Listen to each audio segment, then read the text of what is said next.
Vous écoutez l'épisode 4 du podcast Nologue et je m'appelle Véronique Loquet. Dans cet épisode, nous allons parler de souveraineté numérique. La souveraineté numérique, telle que nous l'évoquons ici, c'est notre capacité à être indépendant d'autres États dans le domaine informatique et par rapport aux acteurs technologiques étrangers. Cet enjeu est crucial, car nos sociétés sont devenues dépendantes de la technologie et des entreprises qui dominent ce secteur. L'industrie informatique est la première industrie au monde. Alors que nous disposons du premier réseau universitaire et de recherche, les entreprises high-tech ne sont pas en Europe. Nous dépendons essentiellement des États-Unis, des GAFAM notamment, et de la Chine pour d'autres services. Pour en parler, j'ai invité Jonathan Brossard, aussi connu sous son blaze Andrazine. Il est hacker et chercheur en cybersécurité. Je l'ai interviewé lors d'un de ses passages en France, car il réside depuis plusieurs années aux États-Unis, dans la Silicon Valley.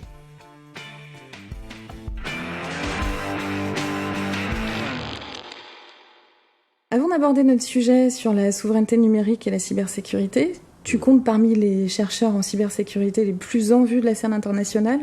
Est-ce que tu peux nous dire quel est ton parcours de hacker ? J'ai commencé le hacking quand j'avais 15 ans. Et en fait, c'était les premières fois où je touchais un ordinateur. J'avais pas internet chez moi, évidemment. En fait, le lycée où j'étais, la première fois où j'ai touché un ordinateur, le réseau s'est fait pirater par un virus. C'est pas moi qui l'ai écrit, hein. Le réseau s'est fait pirater par un virus. Et du coup, mes profs m'ont expliqué, ouais, c'est un code qui se propage tout seul. Ça a été écrit par un humain. Est-ce que tu veux regarder comment ça marche ? Et c'est comme ça que je suis tombé amoureux des virus, de l'assembleur et plus globalement Qu'est-ce que c'est, l'assembleur ? Du hacking. L'assembleur, c'est le langage avec lequel étaient écrits justement les virus. C'est un langage de programmation qui est très proche du matériel, ce qui permet d'écrire des virus tout petits et très efficaces. C'est aussi le langage qu'on utilise pour pirater des ordinateurs, pour être tout à fait clair. Donc les connaissances que j'ai acquises quand j'avais 15 ans, j'en ai bientôt 40, hein, et c'est toujours les connaissances fondamentales. Donc je remercie mes profs de l'époque qui m'ont orienté sur la mauvaise pente. Où tu te situes dans le monde cyber ? Alors en fait, quand on fait de la sécurité, c'est un rôle un peu particulier parce que on produit rien en soi, on produit de la confiance à terme, et c'est très difficilement mesurable par la plupart des utilisateurs. Par contre, ils le repèrent quand il n'y en a pas. C'est à la fois des jobs très qualifiés, et c'est pas un job d'ingénieur débutant, la cybersécurité. Il faut avoir de l'expérience en programmation, en réseau, il faut avoir une connaissance encyclopédique des attaques. Donc ça prend longtemps en fait pour devenir réellement bon en sécurité. Et en même temps, on est consulté par, on est courtisé par toutes les grandes entreprises mondiales quand on est un peu compétent. Moi, l'année dernière, par exemple, j'ai tous les GAFAM m'ont approché en fait, tous. Et si Jonathan est autant sollicité, c'est que les questions de cybersécurité ont inondé notre quotidien. Elles sont dans nos objets connectés, dans nos voitures, dans nos brosses à dents, dans nos pacemakers. Cette omniprésence de la technologie et du numérique dans nos vies pose de vraies questions de souveraineté. Quels sont les impacts de toute cette technologie, de tout ce connecté, pour les États, pour les entreprises et les citoyens que nous sommes? La société civile est quasi absente du débat. Lorsqu'on utilise des objets connectés tous les jours, on n'a pas forcément conscience de ce qui se joue avec les failles de ces objets, justement, des failles de sécurité. Est-ce que tu peux nous parler de ce sujet ? Ouais, c'est là typiquement qu'il y a des questions de gouvernance, quoi. C'est la question que tu poses est la bonne. C'est est-ce que c'est un problème au niveau des États ? Est-ce que c'est un problème au niveau des entreprises qui vont s'auto-réguler ou qui vont faire la loi parce qu'elles sont trop grosses ou parce qu'elles ont la compétence ou est-ce que c'est un problème de citoyens qui doivent demander des comptes soit aux États, soit aux entreprises ? Quand on parle de régulation et de maturité des process, c'est typiquement soit les industries qui essayent de s'autoréguler, soit les États qui essayent d'imposer des normes à minima pour qu'il n'y ait pas de problème de sécurité ou qu'il y ait des conséquences. Par exemple, c'est ce qu'on a fait, on a été les leaders là-dessus en Europe avec le GDPR, le Global Data Regulation, qui est en train d'être copié en fait dans le reste du monde. Le règlement obligatoire qui, à chaque fois que tu vas sur un site web, te demande ton autorisation pour avaler tes pour données. Utiliser tes données, ouais. Et avec un mécanisme où, plutôt que de te désinscrire, il faut ton consentement pour que tu t'inscrives, pour partager tes données marketing, tes emails, etc. Ça, c'est très pionnier, en fait, comme façon de faire. Et c'est un moment où, mine de rien, l'Europe a brillé, quoi. La France reste loin derrière la Chine ou les États-Unis en ce qui concerne le numérique.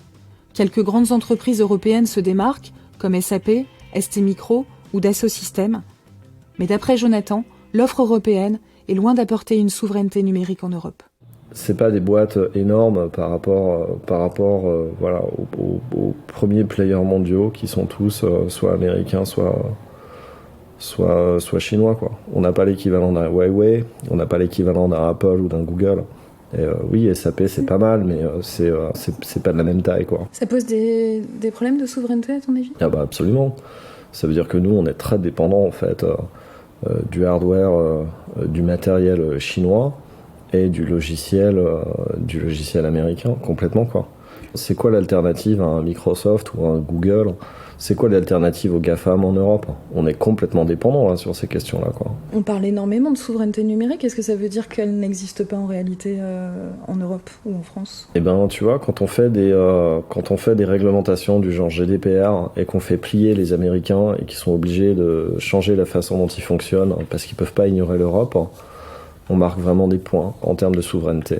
Tu crois qu'on pourrait produire à nouveau s'il y avait une volonté politique de... Mais on produit toujours. La question, c'est est-ce que nous, on va pouvoir monter en gamme et marier justement le numérique, le digital avec ce qu'on produit, ou est-ce que ça va descendre en gamme et ça va partir dans des pays où c'est fait à moindre coût, en Inde, aux Philippines, en Chine, les autres dragons en Asie, quoi. C'est ça la vraie question de souveraineté pour moi. Si on fait un parallèle justement avec la crise sanitaire du Covid, on s'est rendu compte qu'on ne pouvait pas protéger la population parce qu'on ne produisait pas de masques, ou en tout cas pas assez, et qu'on était dépendant d'autres pays. Est-ce que finalement on peut se dire la même chose sur l'informatique ? Ça nous rend...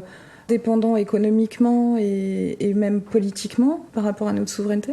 Il y a des arguments que tout le monde comprend qui sont des arguments de coût économique, mais en fait, une politique de gouvernance, elle prend ça en compte, quoi. Et à chaque fois que l'Europe crée des standards ou qu'on dit vous pouvez pas importer tel produit s'ils répondent pas à telle norme, c'est un acte de gouvernance. Il faut arriver à créer une politique qui prend en compte et le risque et la réalité du coût de production. Moi, je suis plutôt optimiste sur les... En fait, une fois que les citoyens et les gouvernants réalisent que c'est un problème et que c'est important, on arrive à recréer des chaînes de valeur chez nous sur ces sujets, quoi. Mais c'est urgent, du coup. Qu'est-ce qui n'est pas urgent à faire en termes de gouvernance, quoi ? Si les choses évoluent, pendant des années, nos dirigeants européens semblent s'être accrochés au monde d'avant, comme s'ils n'avaient pas vu arriver la révolution numérique. La puissance des réseaux sociaux, Facebook avec ses 3 milliards d'utilisateurs actifs, l'émergence des plateformes comme Uber ou Airbnb. Nos fleurons industriels européens dans l'automobile et dans la chimie sont restés une priorité, alors que la troisième révolution industrielle a déjà totalement bouleversé la société et son économie. Aujourd'hui, la dépense mondiale en informatique pèse plus de 4200 milliards de dollars. Elle est désormais la première industrie au monde. Avec l'IIoT, on parle de 4e révolution industrielle. IIoT, c'est vraiment industriel. Donc, c'est des robots industriels, c'est des chaînes de production, des supply chains qui sont entièrement automatisées. Donc, avec notamment tout ce qui est arrivé de la 5G dans les usines, on va produire de manière sensiblement différente avec des débits locaux très importants, qui va être 100 fois la vitesse que peut avoir le débit de ton téléphone aujourd'hui. Et du coup, ça va permettre des nouveaux usages industriels, et c'est ça qu'on appelle la 4e révolution industrielle. Et pour le coup, l'Europe est plutôt pionnière sur ces questions. Alors, on n'est pas pionnier de bout en bout. En fait, là, il n'y a qu'un acteur qui s'est livré des routeurs 5G qui marchent, pour dire les choses. C'est Huawei, c'est les Chinois. Et donc il y a une vraie question de gouvernance là, un peu partout en Europe et dans le monde. C'est les Américains se positionnent en disant Huawei c'est Satan. On peut pas leur faire confiance parce qu'ils sont chinois. Mais une des vraies questions, c'est est-ce que vous n'êtes pas en train de faire ça par protectionnisme parce que vos propres acteurs, du genre Cisco, sont pas prêts.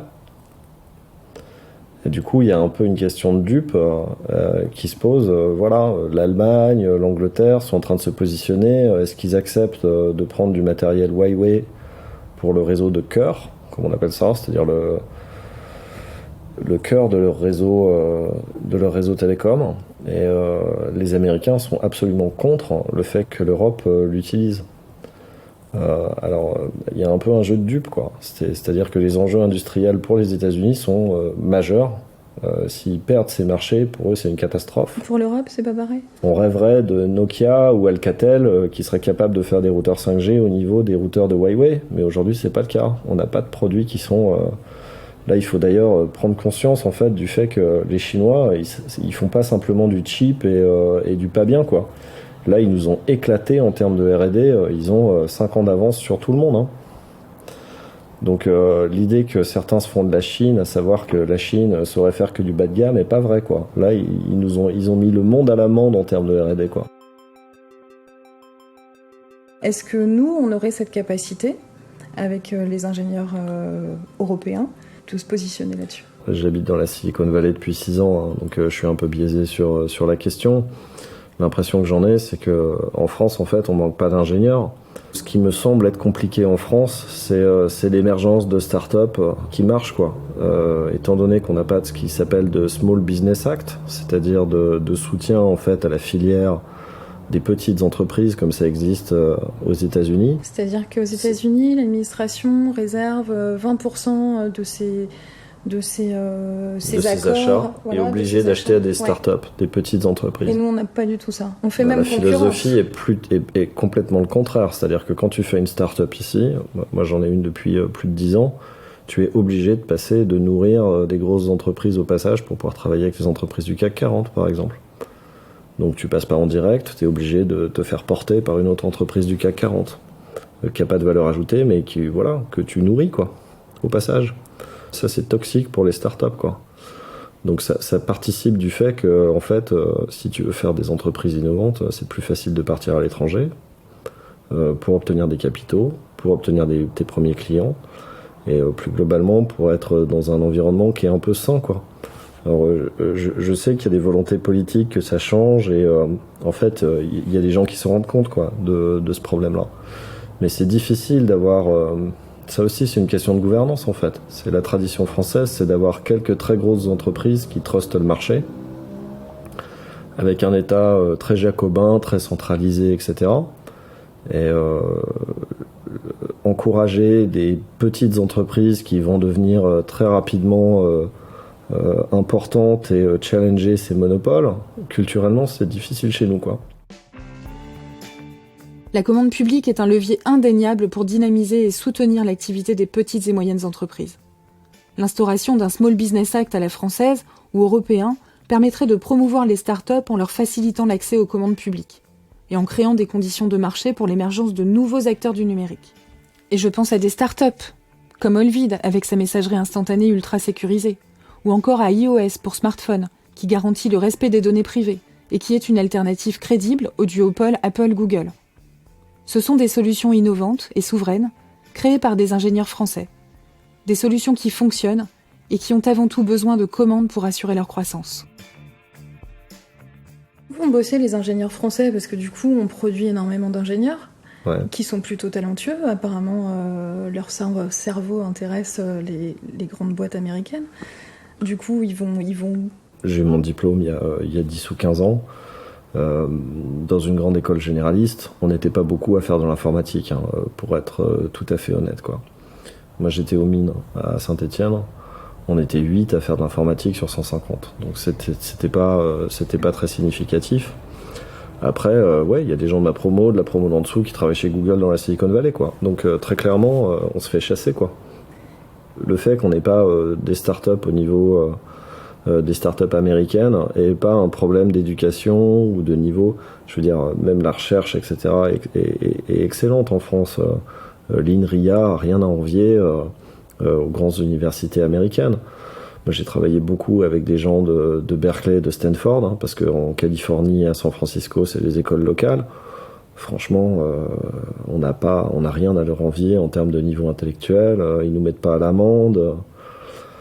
Par contre, voilà, en termes de soutien aux petites entreprises, ouais, je pense que c'est compliqué. Et ça fait partie de pourquoi on n'a pas le tissu économique et la vivacité qu'on trouve dans les entreprises à l'étranger, quoi.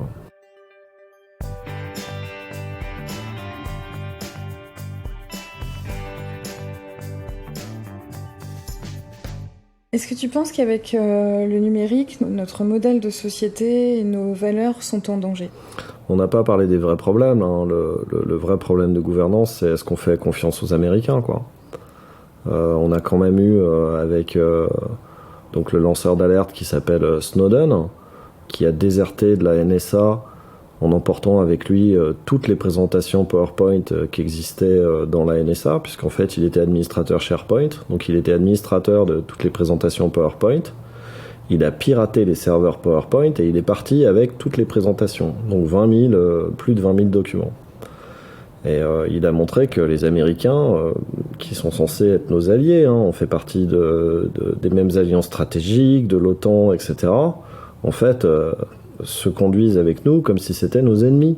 Friends enemy, on dit. C'est-à-dire que quand on se rend compte qu'à l'époque, Fabius était sur écoute, Merkel, qui est le chef d'État d'un État souverain allié. L'Élysée aussi, révélé par un dossier de l'Express. Absolument. C'est pas des pratiques qui étaient tenues pour acceptables entre alliés, quoi. Or, la réaction a été vraiment minime, quoi. Moi, je suis un peu désabusé du manque de réaction, notamment des Allemands. Alors, je comprends qu'ils veulent continuer à vendre des BM et à vendre des Volkswagen aux États-Unis.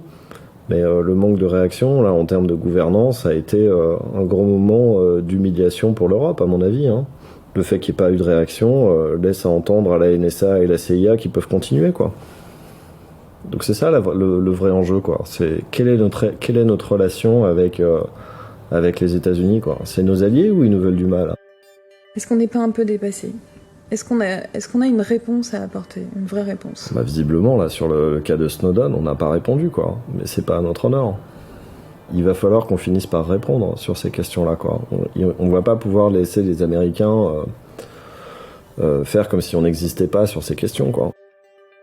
Ça amène une autre réflexion. Quand on a vu les élections présidentielles, avec la désinformation, les Macron Leaks, du coup, là, on touche directement à la souveraineté politique. C'est des domaines, justement, où nos politiques sont peut-être plus à même de mettre des lignes rouges, quoi. Si les élections en Europe étaient ouvertement manipulées par des puissances étrangères, je pense que c'est de nature à sauter à leurs yeux et voilà, à ce que des dirigeants comme Macron ou Merkel se mettent d'accord pour taper du poing sur la table et dire aux Américains ça suffit, ou aux Russes. Alors que sur des questions de gouvernance numérique, bon, Merkel, elle a 70 et quelques années, je pense que c'est des sujets qu'elle comprend absolument pas, quoi. Je pense que sa familiarité avec l'outil numérique et l'importance que ça a, l'importance des révélations faites par Snowden en particulier, ne l'effleure pas, quoi. Je pense que là, il y a vraiment un gap générationnel. Donc en fait, on est très très loin de l'idéalisme égalitaire des débuts d'Internet, où on se rend compte que le cyberespace est devenu un lieu d'affrontement mondial, ouais, où s'exercent des luttes d'influence, des conflits, des guerres économiques. C'est fini le flower power comme on avait pu l'imaginer au tout début. Enfin, un espace où les gens se respectent. C'est vrai que c'est vertigineux, hein, quand tu le présentes comme ça, quoi. Je pense que ça a été quand même pas mal anticipé par notamment des gens qui, dès les années 80, pensaient que le fait de faciliter les échanges chiffrés entre citoyens, sans que les États puissent les lire, allait amener à des révolutions politiques. C'est ce qu'on appelle l'idéologie cypherpunk, et ça date de 1984, donc c'est pas complètement nouveau. On est en train d'en voir une certaine... Ça a été décrit, quoi. Ouais, en anticipation. Ça a été anticipé, ouais. Je crois que c'est 84. Il faudrait vérifier l'email pionnier sur la question, mais il me semble que c'est ça. C'est de toute façon avant la fin des années 90. Et ouais, on voit qu'effectivement, il y a des citoyens qui s'organisent aujourd'hui sans demander la permission aux États parce que ces nouveaux outils le permettent. Et que ça fait partie des enjeux. Quand on voit le FBI qui demande à Apple de mettre des backdoors dans leur téléphone pour faciliter le fait que l'État américain puisse regarder ce que font les citoyens. Alors des backdoors, faut expliquer, hein, c'est une porte d'entrée en fait pour espionner. Voilà, en fait là ce qu'ils leur demandent c'est sur des téléphones modernes et avec les applications de messagerie modernes qu'on a, si toi et moi on se parle sur Internet, les États peuvent pas le voir. Et ce qu'ils demandent à Apple en l'occurrence, c'est de leur permettre de voir tout ce qui se passe sur tous les téléphones de la planète. Voilà, c'est ça qu'ils veulent. Tu crois pas que c'est déjà le cas ? Non, je pense pas que ce soit le cas. Si tu utilises les applications qui vont bien, etc. Enfin, ils se plindraient pas s'ils arrivaient à tout faire, quoi. Je pense qu'une des vraies questions aussi, c'est même si techniquement, en fait, on leur donnait ce flux-là, le traité devient très problématique vu la quantité de données qu'on s'échange. C'est-à-dire que si on s'échangeait à l'époque 3 télégrammes par jour, ça demande peut-être pas quelqu'un à plein temps de regarder tous les messages que je t'envoie et que tu peux m'envoyer le long d'une journée, quoi. Si on passe notre temps à communiquer toute la journée, toi et moi, ça demande une quantité de traitement beaucoup plus importante. Et à partir du moment où on passe nos vies à communiquer sur Internet avec un nombre croissant de personnes, le traitement de ces données devient un vrai problème, quoi, pour les États. Ouais, donc en fait, on a fait émerger de nouveaux acteurs qui ont la maîtrise de ces données aujourd'hui. Et du coup, c'est difficile de rivaliser. Si on veut conserver une capacité d'autonomie, d'appréciation, de contrôle, de décision, d'action, est-ce qu'aujourd'hui, on se rend compte que voilà, cette souveraineté, toi tu dis que t'es positif, mais elle dépend on est dépendant de plein de paramètres. Là où c'est assez paradoxal, c'est tu t'attendrais à ce que des questions de souveraineté de la sorte relèvent uniquement des États, quoi. Or, les questions qui sont dans l'air du temps, c'est est-ce que Facebook va arriver à supprimer les posts ou les vidéos qui sont à caractère raciste, qui incitent à la violence ou illégaux dans certains pays. Et c'est intéressant comme des questions qu'on devrait penser de souveraineté nationale sont dévolues en fait uniquement à l'échelle de quelques très grosses entreprises. Qu'est-ce que ça veut dire pour... est-ce que nos libertés individuelles dépendent de choix éditoriaux de Facebook, quoi ? On en est là. Ouais. Et c'est un peu une prise de position que de dire que the leader of the free world dissémine de la désinformation, quoi. Alors là, on a Siri qui se met en route pendant cette interview. Qu'est-ce qui se passe ? C'était flippant, ça. On parle de Trump et il y a Siri qui se met en route. Exactement. Donc tu peux nous expliquer cette affaire, parce que je suis sûre qu'il y a plein de gens qui se posent des questions sur ce genre de choses qui t'arrivent. Le fait d'avoir... Ton téléphone est posé à côté de toi et puis ouais. Siri se met en route. Alors je pense que tout ce qui est Siri, Amazon Echo, Google, en termes de potentiel de fuite d'informations et de maîtrise de tes informations chez toi, puisque c'est à ça que servent ces outils, c'est une hérésie. Moi j'aurais jamais ces trucs-là chez moi, très clairement. J'avais une très bonne copine hacker qui faisait de la sécurité chez Google dans la Silicon Valley. Et à chaque fois que j'allais la voir chez elle, la première chose qu'elle faisait, elle allait débrancher toutes ses appliances Google pour éviter que, effectivement, par accident, nos discussions sont enregistrées. Donc ça donne un peu le niveau de confiance que les ingénieurs Google spécialisés en sécurité ont dans leur propre techno. Et je trouve que c'est une bonne métrique du fait que si eux n'ont pas confiance dans ces trucs-là, toi, tu n'as aucune raison de leur faire confiance.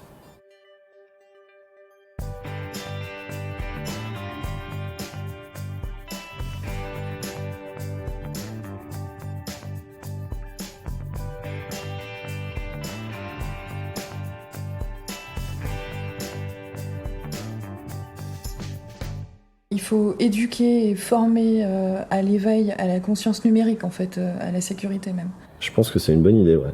Je pense qu'en fait, il faut apprendre à nos enfants à programmer, parce que ça paraît être très compliqué, mais ça l'est pas, et ce sera de toute façon, ils vivront dans un monde digital. Donc la question, c'est est-ce qu'ils en seront les victimes, ou est-ce qu'ils en seront les acteurs ? Et je pense que les former à ces questions, leur apprendre à programmer à minima, même s'ils ne seront pas programmeurs dans leur vie, leur permet de prendre conscience des enjeux, de la même façon que moi je sais lire et écrire, et je suis pas poète, quoi. J'aimerais que, effectivement, les jeunes qu'on forme et qui quittent l'éducation nationale soient pas complètement analphabètes sur ces questions. Je pense que c'est une bonne conclusion. On espère que l'avenir ira dans ce sens. Ayons foi dans l'avenir. Ayons foi dans l'avenir. C'est un bon message. On peut finir comme ça.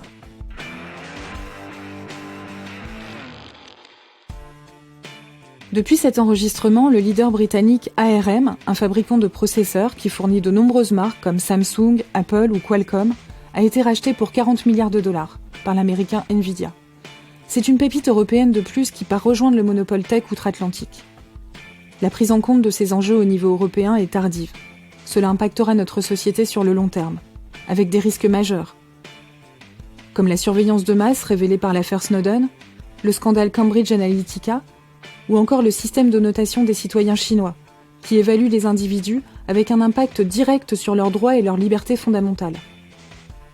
Ce jeu déséquilibré peut mettre à mal notre économie, mais aussi nos valeurs et notre modèle social. Vous venez d'écouter une interview de Jonathan Brossard sur les enjeux de souveraineté numérique dans ce 4e épisode du podcast Nologue. Je m'appelle Véronique Loquet, je suis productrice de ce podcast, Laurent Guillet a composé la musique et Éric Grivet a réalisé l'illustration. Suivez Nologue sur Twitter, @nologuepodcast tout attaché. Vous pouvez laisser des étoiles et des commentaires si cet épisode vous a plu, c'est comme ça que ça marche.